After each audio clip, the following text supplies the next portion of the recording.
I had just been promoted to director. Coming home from work that day, I was surprised to find my husband, who was usually late, had come home early and prepared a party to celebrate with me. But just after that, something completely unexpected happened that left me pale with terror. A year into our marriage, my life seemed perfect. I am Isabella, the only child of the CEO of the Salazar Construction Group, one of the most prominent firms in the country. I grew up in luxury, never wanting for anything. People said I was lucky, but I always felt that the greatest luck in my life was meeting and marrying Jeremy.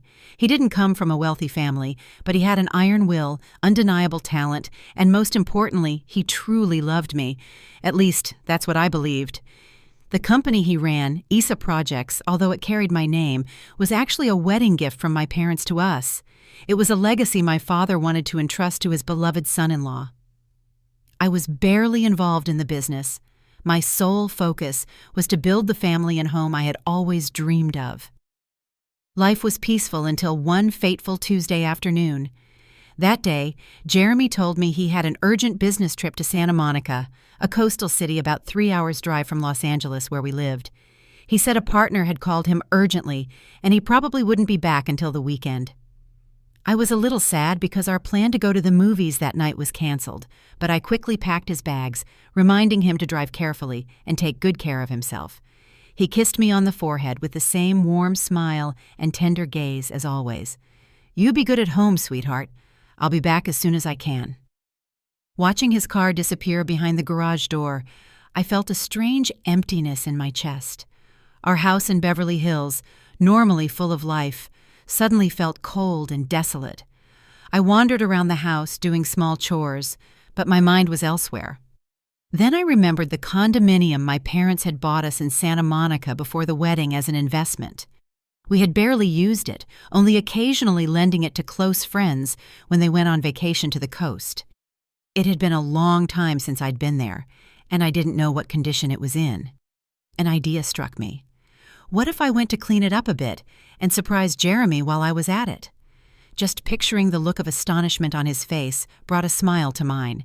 Without a second thought, I grabbed my car keys and drove straight to Santa Monica. 3 hours later, I was standing in front of the door to the luxurious condominium on the 25th floor of a building with a direct view of the Pacific Ocean. Everything seemed the same, silent and elegant. I put the key in the lock with a sense of excitement and anticipation, but the moment the door creaked open, I froze. The inside wasn't empty and silent as I had imagined. I could hear a gentle children's melody, and a pair of pink women's slippers were neatly placed in the shoe rack at the entrance. My heart started to beat a little faster. Maybe Jeremy had lent it to some friends and forgotten to tell me. I tried to calm myself with that thought as I gently pushed the door open. At that exact moment, a young woman emerged from the bedroom.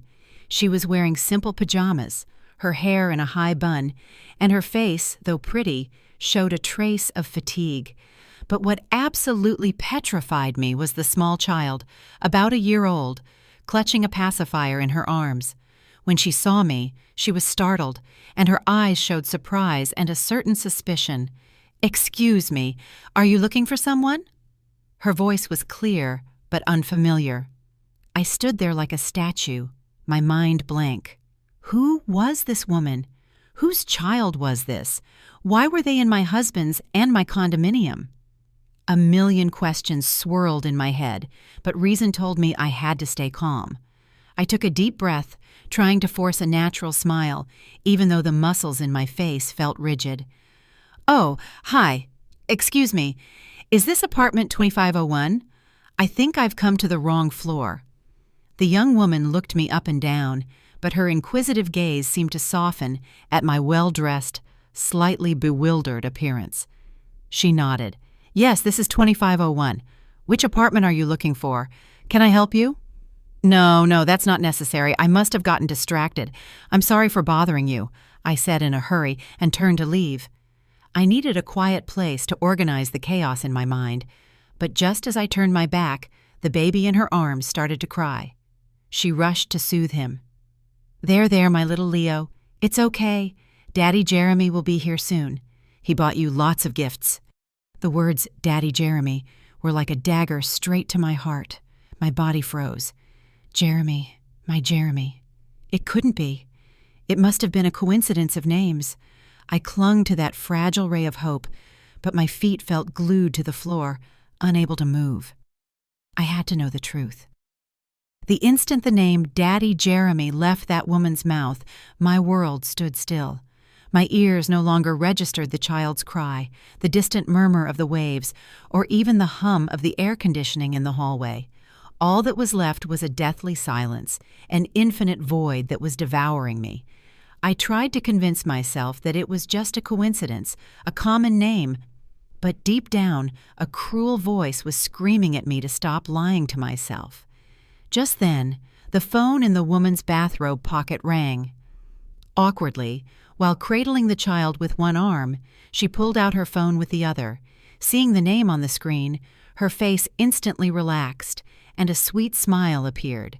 She answered quickly, in a cooing tone that contrasted with her earlier suspicion. "Hello, my love. Where are you?" I hid behind the wall next to the door, my heart pounding in my chest. I couldn't leave. An invisible force held me there. I had to listen.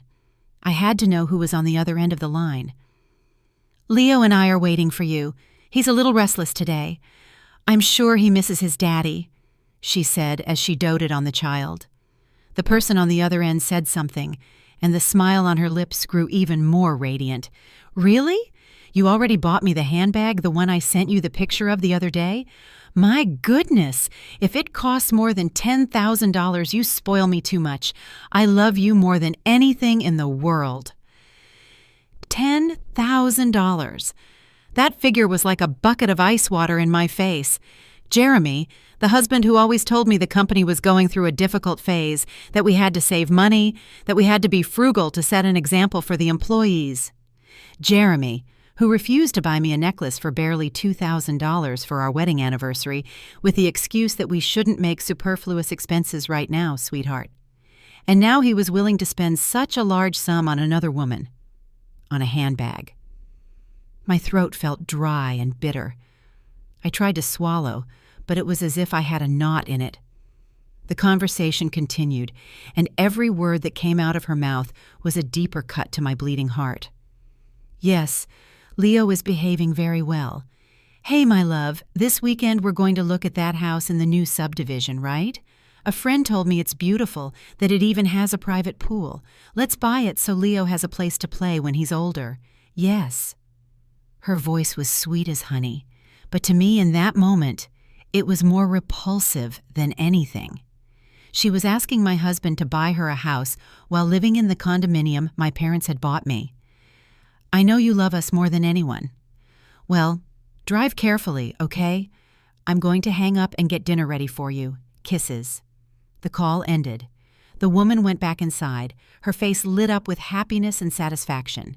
The door to 2501 closed, returning silence to the hallway, but unleashing a terrible storm inside me. So it was true. There was no doubt. My husband, the man I loved and trusted blindly, had betrayed me. He didn't just have a mistress, he had a child, a 1-year-old baby. That meant he had been deceiving me since we got married, maybe even before. All the words of love, the gestures of affection, the promises of a happy future. It was all a perfect farce that he had constructed. A wave of nausea rose from my stomach. I leaned against the wall to keep from falling. Hot, bitter tears began to stream down my face. What had I done wrong? Was I not good enough, not beautiful enough? Or did I not love him enough? Why was he treating me like this? I had given him everything, a career, money, status, and unconditional love, and this was what I got in return. The pain quickly gave way to another sensation, a terrifying coldness and emptiness. I didn't scream, I didn't break anything. I just stood there in the deserted hallway, letting the cruel truth devour my soul. The promises he made to that woman had killed my heart. The tears kept falling, but I didn't utter a single sob. Leaning against the cold wall, I felt the chill seep into my skin, just as the terrible truth was taking over my soul. For a moment, I wanted to burst into that condominium and cause a scene. I wanted to confront Jeremy, scream in his face, and slap that woman for destroying my family. But then another image appeared in my mind, the image of my parents. My father, who had placed all his trust and hope in Jeremy, handing over the career he had built his entire life. My mother, who had always loved and treated him like a son. If I made a scene, how many people would suffer? This would become the laughingstock of everyone, and the Salazar group would also be affected. I couldn't be selfish and only think about my own pain. And then there was Jeremy. He had planned everything so perfectly, hiding it from me for so long. A person like him would either easily admit his mistake or deny everything and even blame me. No, confronting him now was the worst strategy. It would give me momentary satisfaction, but the consequences would be unpredictable. I would lose everything, while he and his mistress could flee with the assets he had been siphoning from the company. Cold logic began to take control. I dried my tears and took a deep breath to regain my composure. The pain was still there, throbbing and dull, but on top of it, a steely determination began to form. I would not fall apart. I would not let the traitor and his mistress live happily at the expense of my suffering. If they had taken everything from me, I would make them return it, with interest. I quietly turned around and got into the elevator, trying to maintain a serene expression, as if nothing had happened. I didn't go home immediately. Instead, I drove to a quiet coffee shop near the condominium complex, choosing a corner from which I could observe the main entrance. I ordered a black coffee, no sugar. Its bitterness helped me stay alert. Sitting there, I began to connect the dots. Jeremy's increasingly frequent business trips, the calls he always took outside, the unexplained charges on his credit card that he justified as entertainment expenses. All those loose pieces that I hadn't noticed before now fit together to form the perfect, repulsive picture of infidelity. He had systematically and planned out his deception. Well, I would use a plan to respond to him, a plan sophisticated and cruel enough to make him pay for everything he had done. About an hour later, I saw Jeremy's familiar car in the distance, pulling into the building's parking lot. My heart ached again. He got out of the car with a huge bouquet of roses in one hand and several luxury brand bags in the other. His face was radiant, full of anticipation, an expression I hadn't seen on him in a long time. He had no idea that in a nearby corner, the wife he was cheating on was watching everything in silence. I raised my phone, zoomed in all the way, and captured that moment. The photo wasn't perfectly clear, but Jeremy's figure and the gifts he was carrying were clearly recognizable. This would be the first piece of evidence. Seeing him happily enter the building, I no longer felt pain, but a cold indignation. The plan had begun. From this moment on, I was no longer Isabella, the naive and devoted wife. I would become someone else, someone calculating, patient, and who knows how to reclaim what is hers. This war, without a doubt, I was going to win. I took a sip of coffee. The bitterness spread in my mouth, but in my mind, everything was clearer than ever. After that day, I went home as if nothing had happened. I continued to be the sweet and attentive wife. When Jeremy returned from his business trip, I greeted him with a smile and prepared a hot dinner. He didn't notice any difference. He continued to play his part as a loving husband perfectly, telling me how exhausting the trip had been and the difficult contracts he had to negotiate. I listened to each of his lies in silence with a growing contempt inside me. The more perfect his performance was, the stronger my determination for revenge became. The first step of my plan was to get close to that woman. I needed to know everything about her relationship with Jeremy, and most importantly, gather more evidence. But I couldn't show up as Jeremy's wife. I needed another identity, a perfect cover so she wouldn't suspect a thing. It took me almost a week to investigate Lucy. It wasn't too difficult. Through a friend who worked at a phone company, I got her number based on the frequent calls she made to Jeremy's cell phone. From there, I found her social media profiles. Lucy was not discreet. She constantly posted photos of her son, of expensive gifts, of dinners at luxury restaurants, but she always hid or cropped out the face of the man who was with her. Reviewing her profile, I saw a life of opulence that was completely financed, but also a palpable loneliness and a desire to be recognized. I discovered her daily routine. In the morning, she walked with the child in the nearby park. In the afternoon, she went shopping at the supermarket or a mall. She didn't seem to have any close friends in Santa Monica. It was always just her and the child. This was the weak point I could exploit. I decided to orchestrate a chance encounter. I prepared everything meticulously. I chose an elegant but not ostentatious outfit. I put on discreet makeup and drove a different car than I usually used. I wanted to project the image of a successful, kind, and accessible woman. One afternoon when rain was forecast, I knew Lucy would go to the supermarket because I saw her post on social media that her refrigerator was empty. I arrived early, parked, and sat in a coffee shop across the street, waiting patiently. Sure enough, shortly after, Lucy appeared, pushing her child's stroller. I waited until she had been inside the supermarket for about half an hour before acting. I went to my car, parked it near the exit, and waited. The rain started to pour, just as I had predicted. When Lucy came out, loaded down with several bags and struggling to push the stroller, the sky opened up and it began to pour. She looked quite flustered, looking for a place to take cover as the child started to cry from the sound of the thunder. It was my chance. I drove slowly toward her, rolled down the window, and called out to her. "Hello, what a downpour.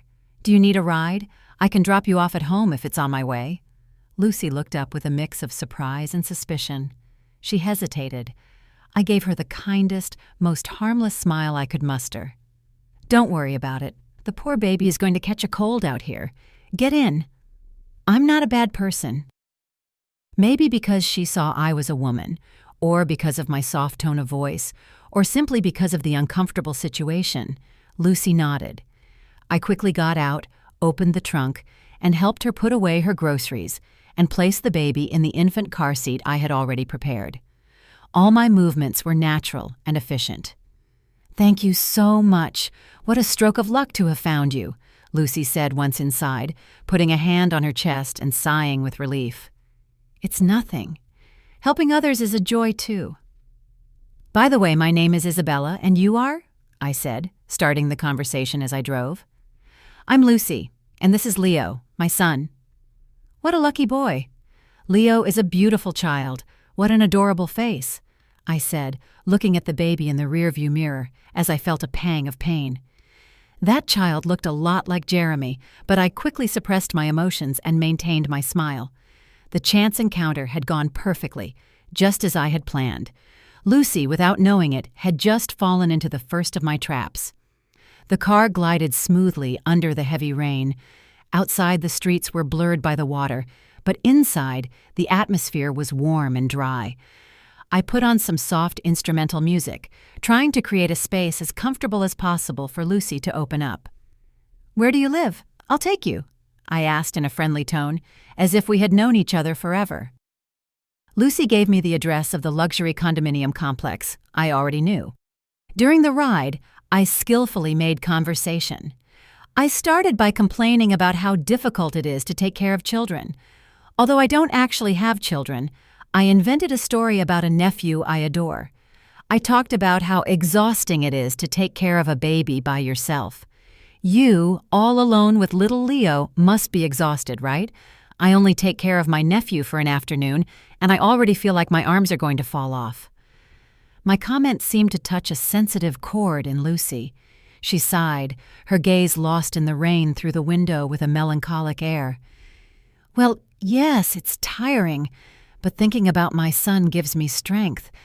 And besides, luckily my husband loves us so much. He works very hard so that his mother and I don't lack anything." "That's wonderful. Finding a good husband who adores his wife and son is the best thing that can happen to you. Your husband must be an incredible man," I continued, leading the conversation exactly where I wanted it to go. Hearing my praise for her husband, Lucy's face lit up. Unable to hide her pride, she began to brag, and that was precisely what I had been waiting for. "He is. He's a self-made man. The ISA Projects company is now very well known in the sector, and it's all thanks to him. He told me that the company name was given to him by an old friend who was very important to him. I gripped the steering wheel tightly, digging my nails into the leather. ISA Projects, the name my father had chosen, with all his love for his only daughter, had become, in Lucy's story, the memory of an important old friend. Jeremy was not only cheating on me emotionally, but was also completely denying my family's effort and sacrifice. He had built up the image of a self-made man to impress his naive mistress. I swallowed my anger and continued with my role as an admiring listener. Wow, so he's a genius. Handsome, talented, and he spoils his wife and son. How lucky you are. My words made Lucy feel even more satisfied. She started telling me how Jeremy indulged her, how he bought her very expensive luxury items, and how he had promised her that he would soon make their status official.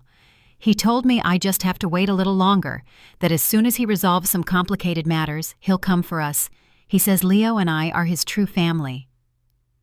While Lucy spoke in a daze, I discreetly activated the recording function on my phone, which I had placed in the center console. I had adjusted the angle so the microphone would pick up the sound perfectly. Each of her words was recorded with clarity. To make sure, I asked a key question. Looking at Leo, I'm sure he looks a lot like his father, right? He must be very handsome. Lucy let out a little laugh, the happy laugh of a woman who feels loved. Yes, everyone says he's the spitting image of his father, especially his nose and mouth, she said, pointing out the features of the child who was sleeping peacefully. And then with total nonchalance, she admitted what I already knew but needed to confirm. Of course, Leo is Jeremy's son. Bingo. The recording was complete. I had in my possession irrefutable evidence, proof of their relationship, proof of the illegitimate child, and proof of Jeremy's deception about the company's origin. The car arrived at the building's garage. I helped Lucy with her bags and the child. Before we said goodbye, I told her, I love talking to you. I'm also new to Santa Monica and don't know many people. If you don't mind, we could exchange numbers and get coffee sometime. Lucy happily accepted. It seemed she also needed a friend to confide in. After saving her number, I left. Sitting in the car, I listened to the recording again. Lucy's clear voice resonated, talking about the happiness she believed she had, a happiness built on lies and my pain. But I no longer felt rage. That recording was the first bullet I loaded into the weapon of my revenge. From that chance encounter, Lucy and I began to communicate more frequently. I took the initiative to send her messages every day, sometimes asking if little Leo was eating well, other times sending her baby care tips I found online. I played the role of an understanding older sister, a confidant, always ready to listen. And Lucy, just as I had predicted, quickly came to see me as an emotional support. She told me everything, from Jeremy's promises to buy her a new car, to the pressure he was receiving from his old wife at home. According to her stories, I was a problematic, uncompromising woman and an obstacle in the way of their true love. Listening to my own story through a third person was ironic, but I listened patiently, offering words of comfort and false empathy. Don't worry, a man as brilliant as Jeremy will fix everything soon. You have to be strong to support him, I often told her. My words of encouragement made her trust me even more. She had no idea that the older sister she confided in was the same old wife she spoke of with such disdain. I orchestrated more chance encounters. One day I found out she would be taking Leo to get a vaccine. I showed up there, pretending to take my nephew for a checkup. We sat together in the waiting room, sharing the typical worries of mothers. Another day, knowing she liked a brand of children's clothing, I bought her several beautiful outfits for Leo, telling her it was a gift for my little sister's son. At each meeting, I wore designer clothes, drove luxury cars, none that Jeremy knew, and projected the image of a successful, wealthy, and free woman. I wanted to build in Lucy's mind the archetype of the woman she longed to become, a woman who didn't depend on a man to live a queen's life. Gradually, Lucy started treating me like a real sister. She invited me to her place for dinner, introducing me to Leo as a very dear aunt. Being in my own condominium, seeing Lucy preparing dishes she had probably learned to please Jeremy, seeing my husband's son call me Auntie Isabella, my heart was a whirlwind of emotions, pain, bitterness, but above all, a chilling calm. I was on the right track. This false friendship was my perfect cover. Not only did it allow me to gather more information about them, but it was also the tool to execute the next steps of my plan. Lucy, with her naivete and gullibility, had become the most important piece on the chessboard I had set up. She didn't know that every confidence, every secret she shared with me was pushing her and her lover a little closer to the abyss. Sometimes, seeing little Leo's innocent smile, I felt a pang of remorse. The child was not to blame for anything, but then the memory of Jeremy's betrayal, of my sleepless nights consumed by pain, extinguished any glimmer of compassion. I couldn't soften. If I didn't act first, I would be the one destroyed, along with my entire family. I repeated to myself that I wasn't doing this just for revenge, but also for self-defense, to protect what was mine. This friendship, though false, was my sharpest weapon. Once our friendship was consolidated and I had Lucy's complete trust, I began the second phase of my plan, stimulating her greed. I knew that for a materialistic and presumptuous woman like her, this would be a fatal blow. I began to unintentionally boast about my luxurious life. I talked about my trips to Europe, about limited edition handbags I had to order a year in advance, about exclusive parties with high society. I didn't say directly that I was rich. I simply described my life with a studied naturalness, as if it were the most normal thing in the world. I was looking at this watch yesterday. I thought it was pretty. What do you think? I said, showing her a picture on my phone of a diamond-encrusted watch worth a fortune. Lucy's eyes lit up. She praised it with admiration, unable to hide her longing. "Oh my God, it's beautiful, Isabella.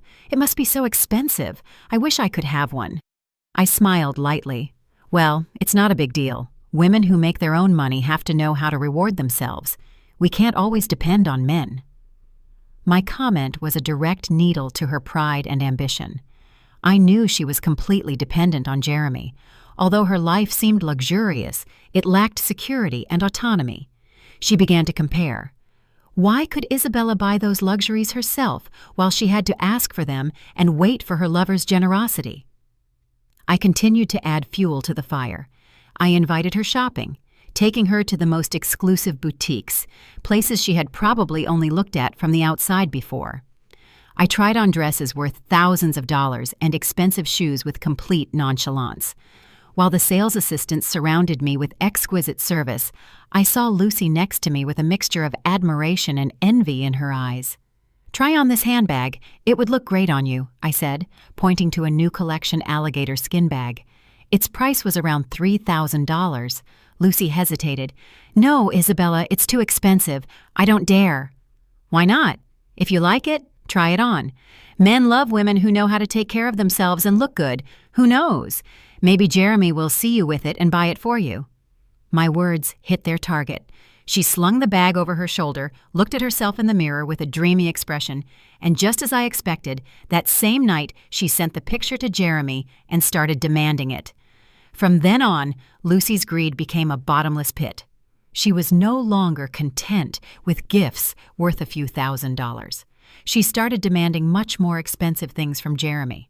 The luxury watch I had shown her, trips abroad, and the ultimate, the house worth hundreds of thousands of dollars. Lucy often complained to me, "Jeremy has been very strange lately, Isabella. I ask him for anything, and he always says to wait, that the company is doing badly, not like you, who has everything you want." I just smiled and comforted her. "I'm sure he has his reasons, but you have to think about yourself and Leo. You never know what the future holds." My words, full of double meanings, made her more anxious and impatient. She pressured Jeremy relentlessly, subjecting him to enormous financial strain. He began to siphon large sums of money from the company to please his mistress, and of course, none of those transactions escaped my control. I had long since infiltrated an accountant I fully trusted into the company. Every invoice, every receipt for Jeremy's expenses for Lucy was secretly copied and sent to my email. The evidence was piling up, and the web I had woven was closing in. Jeremy and Lucy's relationship, built on money, was now crumbling precisely because of it. While the conflict between Jeremy and Lucy intensified over financial pressure, I executed the next step, to completely nullify Jeremy's power at ISA Projects. I needed to turn him from a brilliant CEO into a complete useless man. One morning I showed up at the office, to the surprise of many employees. Before, they rarely saw me there. They only knew me as the director's wife, a rich lady who lived off her inheritance. Jeremy was equally surprised to see me in his office. "Honey, what are you doing here? There's a lot of work. You should be at home resting." I smiled sweetly at him. "I'm bored at home. Since the company carries my name, I thought I'd come see how people work and learn a little from you." Jeremy couldn't find an excuse to refuse and reluctantly agreed. From that day on, I went to the office daily. At first, I just sat in his office reading documents and reviewing reports without intervening in anything. I wanted him to think I was just there to pass the time. After a few weeks, when he had gotten used to my presence, I started making my first forays. "Hey, this afternoon, you have a meeting with Mr. Harrison of the real estate group. Can I come with you? I want to learn how you negotiate with clients." Jeremy hesitated. Mr. Harrison was one of the company's most important partners, but seeing my enthusiastic and innocent expression, he couldn't refuse. He probably thought an ignorant woman in business like me would be nothing more than a decoration. It was his fatal mistake. He forgot that I am the daughter of a construction magnate. Since I was a child, I had accompanied my father to meetings. I heard him analyze the market and negotiation strategies. Business runs in my blood. During the meeting, I barely spoke. I listened and observed in silence, but when the negotiation stalled over a price issue, I intervened gently. I didn't talk about numbers. I talked about long-term collaboration, the prestige of my father's Salazar Group, and the strategic benefits that both parties could build in the future. My words were subtle, but forceful. I reminded Mr. Harrison of the strength backing ISA projects and offered him a broader vision. Mr. Harrison, a business veteran, got the message instantly. He looked at me with new eyes, with a new respect. Finally, the contract was signed under even more favorable conditions than Jeremy had expected. On the way back, Jeremy looked at me with a complex expression, happy about the success, but with a shadow of unease. He was beginning to realize that I wasn't as simple as he thought. I maintained my innocent demeanor. "Did I say something I shouldn't have, honey? I just said what I thought." From then on, with the excuse of wanting to learn, I participated in all important meetings. Little by little, I established close relationships with all his partners. They began to respect me not just for being the daughter of the Salazar Group's CEO, but for my intelligence, my ability, and my vision. Calls from partners started coming directly to my cell phone instead of Jeremy's. New contracts were sent to me first. Jeremy began to feel marginalized. He lost control. He tried to regain it by meeting with some clients on his own, but without success. For them, I was now the true representative of ISA projects, the one who had the final say. The territory he once proudly dominated was now being invaded and conquered by me, slowly but inexorably. He was becoming a figurehead in his own company. The pressure from work and Lucy's demands made him more and more irritable and tired. He could no longer hide his discomfort when he saw me in the office, but he couldn't do anything. Legally, I was the owner. Meanwhile, my friendship with Lucy was strengthening. She saw me as her lifeline, the only place where she could vent, not knowing that it was I who was indirectly causing all her problems. One Friday night, Lucy called me in an unusually cheerful voice. "Isabella, come out for a drink with me. I have incredible news to tell you." "What's going on?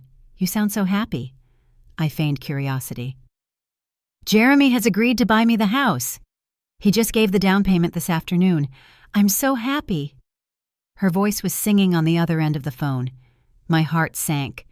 That meant Jeremy had withdrawn another huge sum from the company. The price of his stupidity was getting higher and higher. but on the outside, I pretended to be happy for her. "Really? Congratulations, Lucy. We have to celebrate big." We met at a luxurious rooftop terrace of a hotel. Lucy arrived early in a stunning red dress and impeccable makeup. Her face was triumphant. Maybe she thought that with that house, her position in Jeremy's heart was secured. We ordered wine. Lucy drank a lot. She constantly toasted to her brilliant future in the new house, to how Jeremy had promised to divorce me soon to marry her. I knew it. Jeremy loves me. How can that old, bitter woman he's married to compare to me? She's old, ugly, and on top of that, infertile. Her words were like a knife twisting in my wound. Jeremy and I had been trying to have a child for a year without success. It was my greatest sadness, and now my husband's mistress was using it as a weapon to humiliate me. I gripped the glass tightly, holding back my anger. Seeing me in silence, Lucy thought I pitied her. She leaned in and whispered in my ear, her breath smelling of alcohol and venom. "You know what? Sometimes I wish that bitch would just disappear. If it weren't for her, Jeremy would be all mine. I would be the director. I wouldn't have to live in hiding." I shuddered at her words. Underneath that materialistic naivete was a cruel and calculating soul. She didn't just want Jeremy's money. She wanted my position, even my life. The saying goes, "A drunk man's words are a sober man's thoughts." I realized the true danger this woman represented. She wasn't as simple as I had believed. I stared into her eyes, which were clouded by alcohol but bright with jealousy and hatred. I knew I couldn't underestimate my opponent. I pretended to be drunk too, slurring my words. "What are you saying? She's his legal wife. Don't think crazy things." Lucy let out a mocking, twisted laugh. "Legal? So what? She'll be in the past soon. In these times, the one who has a man's love and his child is the one who wins." That night, after dropping off a completely drunk Lucy at her place, I sat in the car for a long time. Her words echoed in my ears. "Disappear." Her latent malice made me rethink things. My plan needed to accelerate and be much more drastic because my enemies didn't just want my money, they wanted my life. This was no longer a simple battle for assets and honor. It had become a fight for survival. After the conversation on the terrace, I became extremely cautious. Lucy's words, though said while she was intoxicated, had sown a deep unease in me. I knew that Jeremy and she were capable of anything, and my instinct was not wrong. A week later, Jeremy's attitude suddenly changed. He became attentive and tender with me, like in the early days of our courtship. He no longer got angry when I went to the office. He even asked me about my work, and most significantly, he started cooking my favorite dishes for me. "You've been working too much lately. You've lost weight.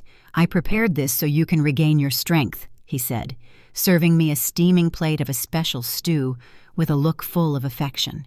If this had been before, I would have been moved to tears. But now this sudden attention only filled me with foreboding. A man who has a mistress and a secret child, who is losing power in his company to his wife. Why would he suddenly treat her so well? Something dark was hidden behind it. I faked happiness. I praised his culinary skills, but inside, I was on high alert. That night, I ate a little and said I was full. I secretly put the rest of the food in a small container and put it in my bag. The next day, on my way to work, I stopped at a pet store and bought a very lively hamster. I named him Cloud. I took him to my new private office at the company, a room I had requested to have my own space, away from Jeremy's supervision. From that day on, every meal Jeremy prepared for me, I saved a small portion. I lied, telling him I was taking it to the office to eat and save time, and all that food I gave to Cloud. Jeremy continued with his role as the perfect husband. He prepared delicacies for me, all supposedly nutritious and expensive. He even brought me a bottle of vitamins, saying a friend had brought them from abroad and that they were very good for a woman's health. Of course, I didn't take any. I crushed them and mixed them with Cloud's food. The hamster was healthy and active, running on his wheel. For a moment, I thought maybe I was being paranoid, that maybe Jeremy had truly repented. But my intuition told me he hadn't. And then what I feared most happened. One morning, about 2 weeks after I bought Cloud, I arrived at the office and found him dead in his cage, stiff and cold. There were no signs of illness or injury. My heart stopped. I fell to my knees, looking at his small, lifeless body. It was true. My suspicions had been confirmed in the cruelest way. Jeremy, my husband, with whom I shared a bed and a life, was trying to poison me. He wanted a slow death, leaving no trace, that would look like an illness. He was probably using a slow-acting poison so that when I died, everyone would think it was due to my delicate health. A shiver ran down my spine. I no longer recognized the man I had loved. He wasn't just a traitor. He was a monster, a cold-blooded killer. He wanted to kill me so he could be with his mistress and seize all my family's fortune. Trembling, I took out my phone and photographed the dead hamster. The food and the vitamin bottle would be the proof of his attempted murder. The little hamster had sacrificed his life to save mine. I owed him my life, and I swore I would make the person responsible pay a very high price. Rage and fear transformed into a visceral hatred. My plan for revenge was no longer just about justice. It was about survival. The hamster's death was a game changer. I couldn't continue living under the same roof as the man who was trying to kill me. Every second next to him was a suffocation. His smile, his attentions, everything had become disgusting and terrifying. I had to leave immediately, but I couldn't do it abruptly. It would arouse his suspicions. I needed a plausible excuse. That night, after secretly burying the hamster, I went home looking tired and sad. Jeremy, as always, greeted me with a sumptuous dinner. "What's wrong, honey? You don't look good," he asked with his false concern. I sighed, massaging my temples. "I don't know. Lately I feel very tired. No appetite. It must be the stress from work." "I'll take you to the doctor tomorrow," he offered solicitously. "No need. I'm sure I just need to rest." I paused, as if the idea had just occurred to me. "Hey, do you mind if I go to my parents' house for a few days? It's been a long time since I've been. With Mom's care and the country air, maybe I'll recover." Hearing this, a fleeting glimmer of joy crossed his eyes. I saw it. He was happy I was leaving. Maybe it would facilitate his plans, or simply give him freedom to be with his mistress, but he quickly hid his emotion behind a mask of nostalgia. "Of course, my love. Go rest and let them spoil you, but I'm going to miss you so much." "It'll only be a few days. I'll be back soon," I said, fighting to keep my voice from trembling with hatred. The plan was accepted more easily than I expected. That night, I couldn't sleep. I lay next to him, listening to his steady breathing, imagining how many times he had gone to bed next to me with murderous thoughts. I felt disgusted to share the same air. At midnight, when I was sure he was sound asleep, I got up without turning on the light, using only my phone. I opened the closet and took out a small suitcase. I packed only the essentials, some clothes, and my most important documents, my ID, the deeds to the properties in my name, the company papers, and, crucially, a savings book with a considerable sum my mother had given me as a dowry. They were my life insurance. I couldn't let them fall into his hands. I did everything in absolute silence. The slightest noise, like the zipper, made my heart jump. I was terrified he would wake up. I felt like a fugitive escaping a sleeping monster. Once I was ready, I carried the suitcase out of the room with extreme care. I didn't dare look at him. I knew if I did, I wouldn't be able to contain myself, and I would scream. Downstairs, I left a short note on the table. "I'm going to my parents' house. Take care. I love you." The words, "I love you," made me sick, but they were necessary so as not to arouse suspicion. I opened the door stealthily and left. The moment the door of our house closed behind me, I felt as if a weight had been lifted. I breathed the fresh night air, feeling reborn. I drove away into the darkness. I didn't go to my parents' house. I didn't want to worry them. Instead, I checked into a luxury hotel. It would be my secret base of operations. Sitting in that impersonal room, looking at the city at night, I knew my war was entering a new, more decisive and dangerous phase, but I wasn't afraid. That nocturnal escape had given me back my freedom, and I would use it to prepare my final counterattack. In the following days, I made Jeremy believe I was at my parents' house. I sent him messages and called him daily, maintaining my affectionate tone to dispel any suspicion. He seemed delighted with his freedom, not knowing that every one of his movements was under my control.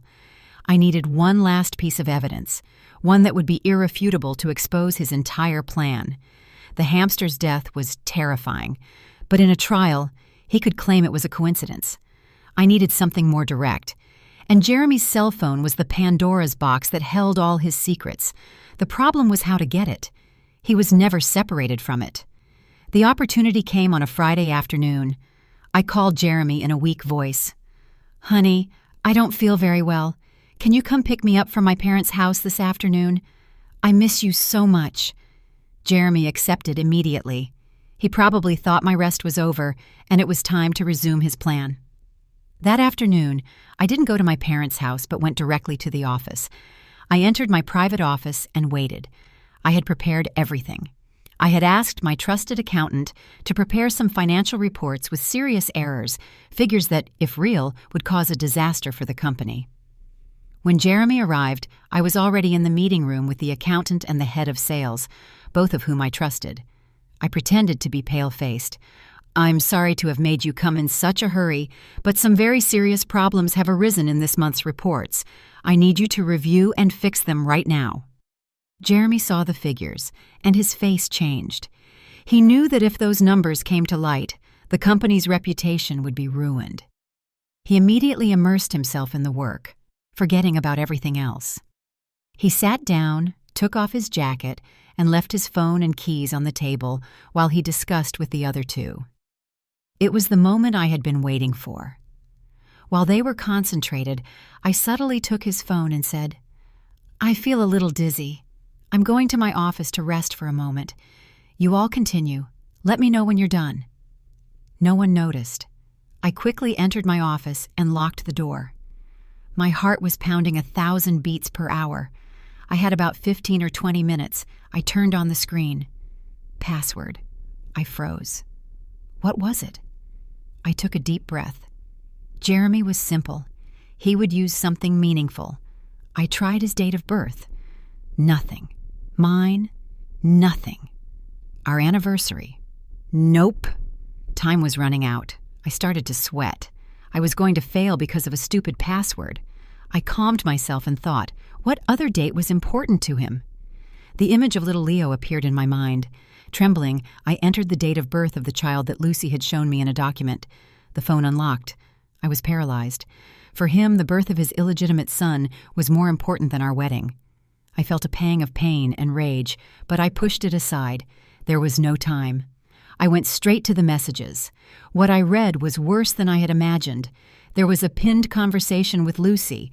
I read it from top to bottom. They weren't just talking about money and houses. They were planning how to get rid of me. Lucy: "When are you going to get rid of that bitch? I can't wait any longer, Jeremy." Jeremy: "Don't worry, my love. Everything is still according to plan. The poison is taking effect. She seems much weaker lately." Lucy: "I'm scared it's going to take too long. Why don't we do it faster, Jeremy?" Jeremy: "We can't. It has to look natural. You don't want them to suspect anything, do you? Be patient. Soon all that fortune will be ours." I read, trembling. Lucy also knew. What's more, she was the one instigating it. They didn't just want to kill me, they wanted all my family's fortune. I didn't hesitate any longer. With my own phone, I photographed the entire conversation, screen by screen. Each message was proof of their horrible crime. I sent the photos to my email and erased the trail on Jeremy's phone. Just as I finished, someone knocked on the door. It was him.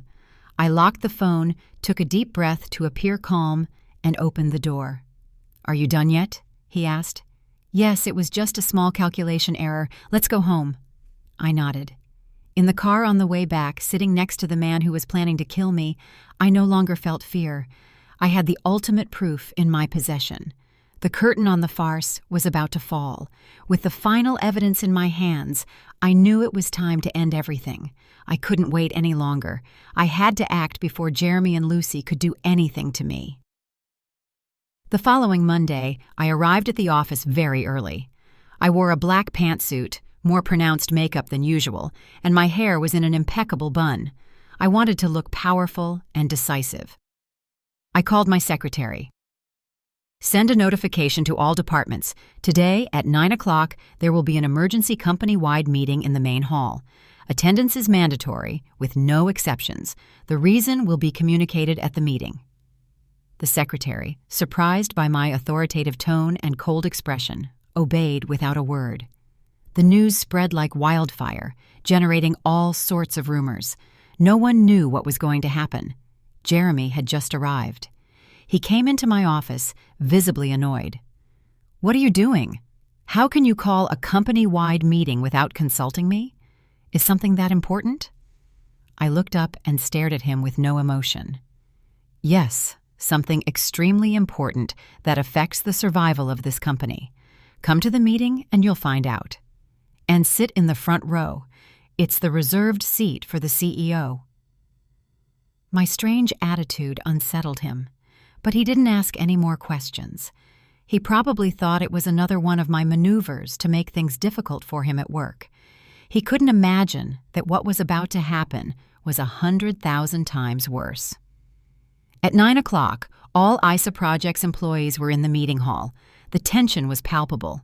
Everyone was looking toward the podium where I was standing. Jeremy sat in the center of the front row, still with an air of self-importance. He didn't know those would be his last moments in that chair. I scanned the room, stopping for a second on him. I picked up the microphone. My voice was clear and firm throughout the room. "Good morning, everyone. Thank you for your punctuality.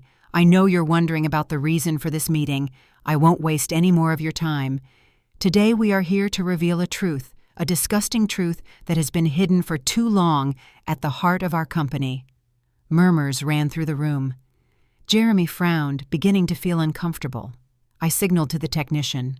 The large screen behind me lit up. I took a deep breath. It was time.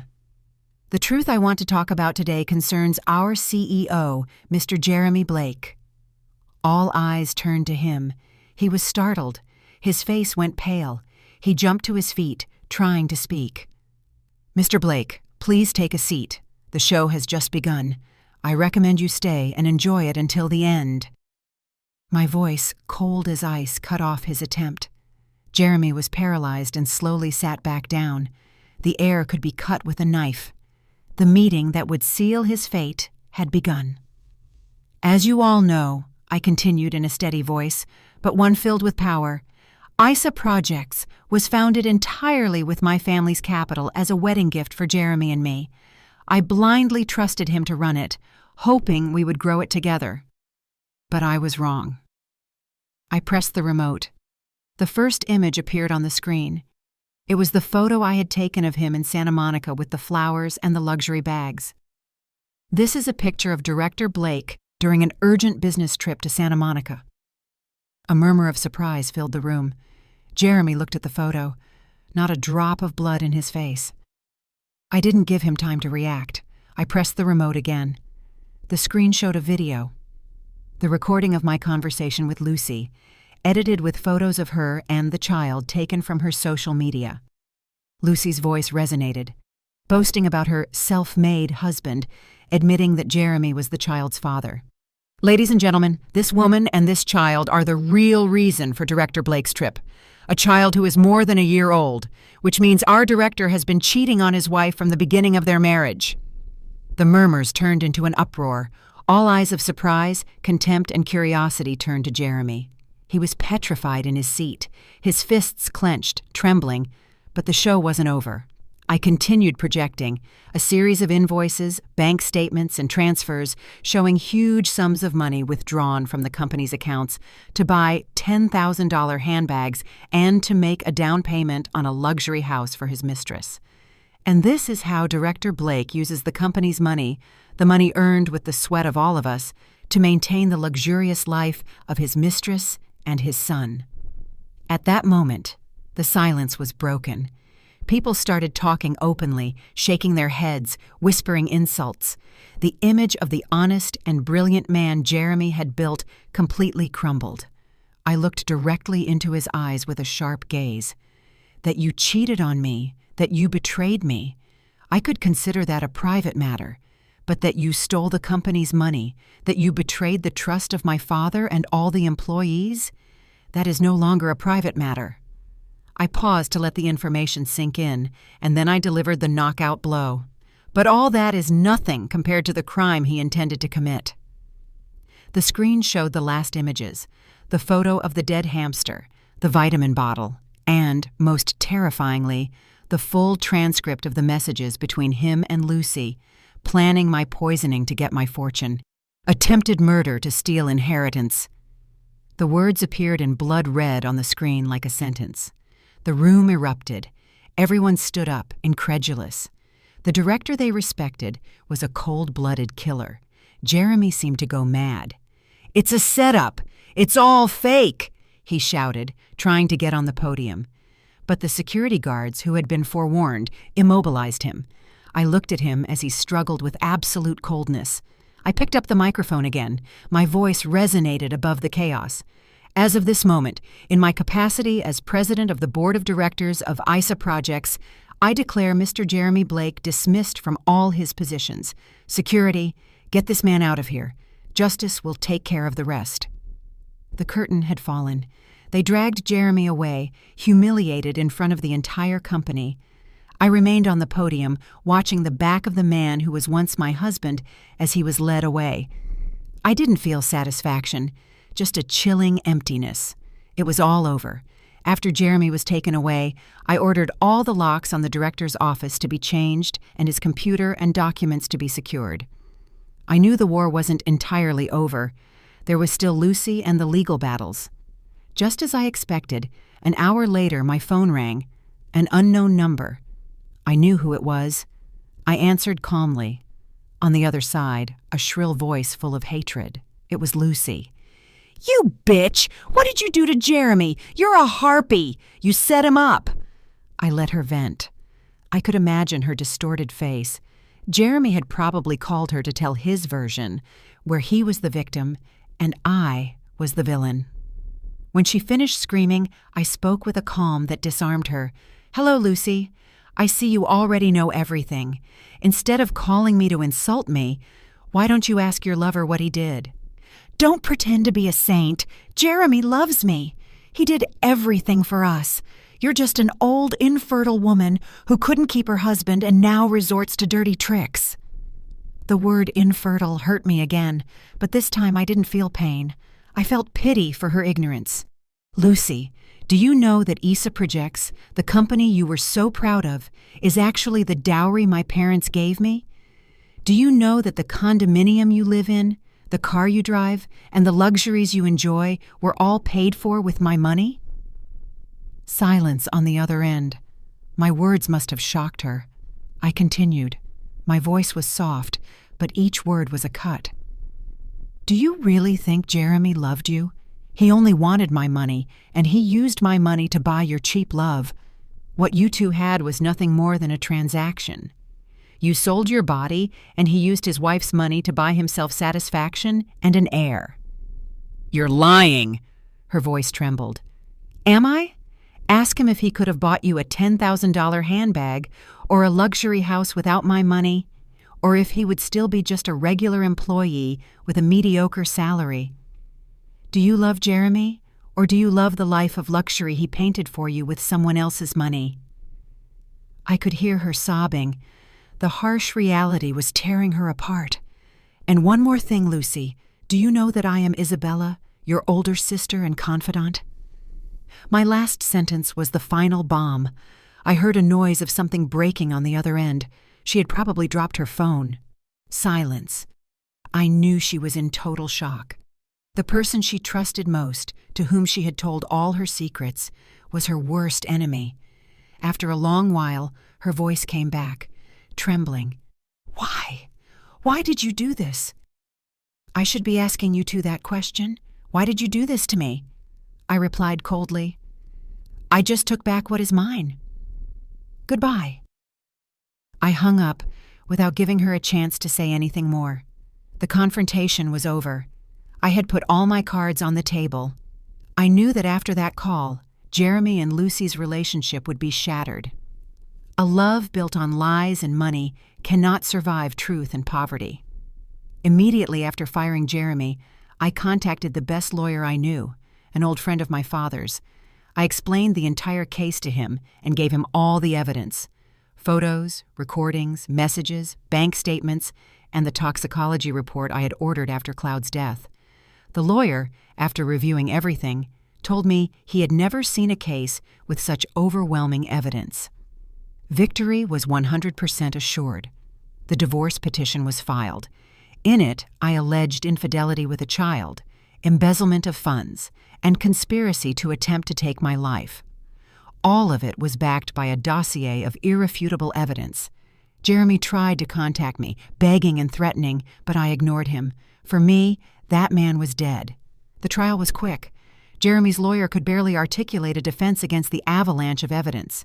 Jeremy denied everything, saying it was all a setup, until the recording of Lucy was played and the poison report was presented. He broke down. The court delivered its verdict: divorce granted. As the guilty party, Jeremy would not only receive nothing from my family's estate, including the company, but the marital property was also divided very unfavorably for him. The house we lived in was my parents'. He had to leave it. The car belonged to the company. The shares of ISA Projects were, of course, mine. The only thing he got from our marriage was $25,000, half of our shared savings. Compared to what he had had, it was an insulting pittance. He left the courtroom like a ghost, having aged 10 years. He had lost everything: his career, his honor, his money, his family. It was the price of his greed and betrayal. Hearing the verdict, I didn't feel euphoria, only a deep sense of relief. The nightmare was over. I left the courtroom and looked up at the blue sky. A chapter of my life had closed. A new one was beginning, a path I would walk alone, but I was not afraid. I knew I was strong enough to start over. After the trial, Jeremy became a nobody. With $25,000, he could barely rent a small apartment and start from scratch. Worse, with his reputation stained by the scandal, no company wanted to hire him. Without money or status, he could no longer finance Lucy's luxurious life. The promised house vanished, as did the handbags and gifts. Their great love faced the harsh test of financial reality and did not pass.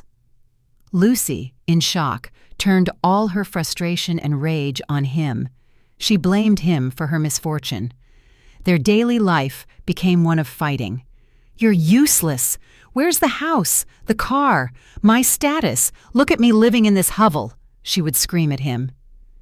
Jeremy, sinking into his own misery, no longer had patience. "Shut up! If it weren't for your greed, I wouldn't be like this. You only care about money." "Of course I do. Wasn't it with money that you seduced me? Now that you have nothing, you blame me, you coward." They tortured each other, bringing up all their faults. The love they had boasted about turned out to be more fragile than cheap porcelain. It shattered. Finally, Lucy abandoned him, taking Leo and some of the little money Jeremy had left. He completely collapsed. He had lost his wife, his career, and now also the woman for whom he had risked everything. He took refuge in alcohol and in a repentance that was no longer of any use. Lucy's life wasn't easy either. Alone, with no income, struggling to raise her son, her hatred for Jeremy transferred to me. In her simple mind, I was the one to blame for her suffering.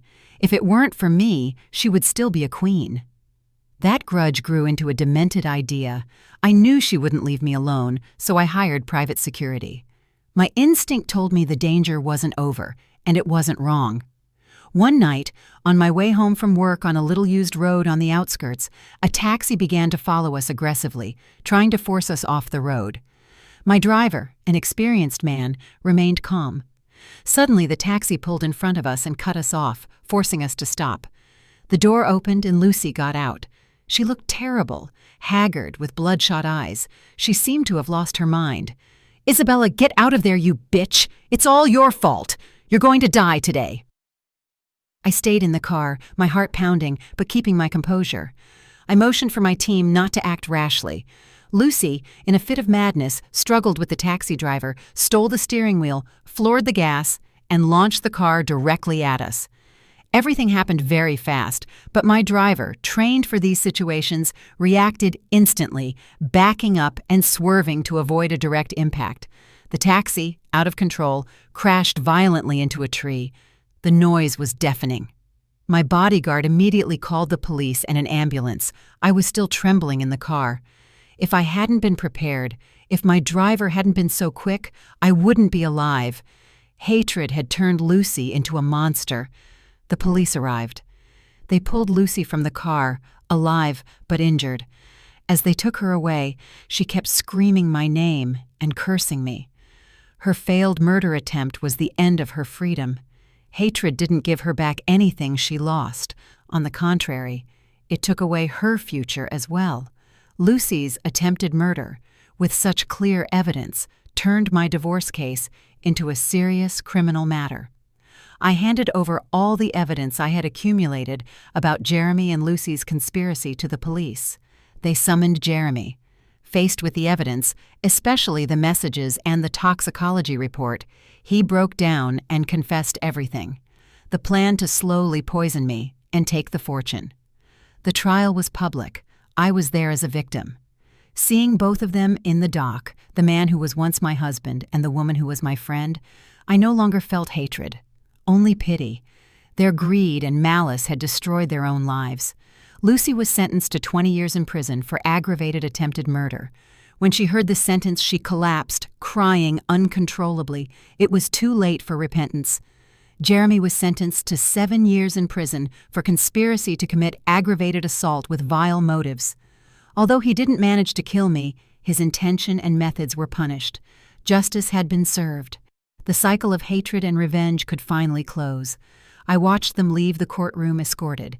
Two people who, for money and ambition, had lost everything. I left and felt at peace. My war was over. I had won, not with the satisfaction of revenge, but with the strength of justice. A year after the trial, I received a request from Jeremy. He wanted to see me one last time before he was transferred from prison. After some hesitation, I accepted. I needed to close that chapter forever. I visited him in jail. The man behind the glass was not the elegant director I remembered. He was haggard, with premature gray hair and a face lined with regret. He barely dared to look at me. "I'm sorry, Isabella," he said through the phone. "I know it's late, but I'm truly sorry. I was blinded by ambition. I'm sorry for all the pain I caused you." I listened in silence. His words no longer affected me. "You don't have to apologize to me, but to yourself. Try to be a good person when you get out. It's the only thing you can do." We were silent. There was nothing left to say. I stood up. "Well, I'm going. Take care." I turned and walked away without looking back. That brief encounter was the definitive end. Jeremy was now just a name in my past, a very expensive lesson life had taught me. After everything, I poured my energy into work. I took over the full directorship of ISA projects. With my father's knowledge and my own experience, the company not only survived the scandal, but prospered. I was no longer the rich girl or the submissive wife. I was an independent businesswoman, the master of my own destiny. Years later, ISA Projects is a leader in its sector. I have bought a portion of my father's shares in the Salazar Group, making me one of the main shareholders. I have proven to everyone and to myself that I can succeed on my own merit. Sometimes I hear news. Jeremy was released from prison for good behavior and works an ordinary job in another city. Lucy is still in prison. I have forgiven them, not because they deserve it, but because I deserve peace. Resentment is too heavy a burden. One Sunday afternoon from the balcony of my new penthouse, I contemplate the illuminated city. I'm alone, but I don't feel lonely. I have my career, my friends, a full and free life. The painful past forged me into the woman I am today, stronger, more resilient, and above all, more capable of loving myself. From the ashes of betrayal, I have been reborn as a phoenix. My new life has just begun.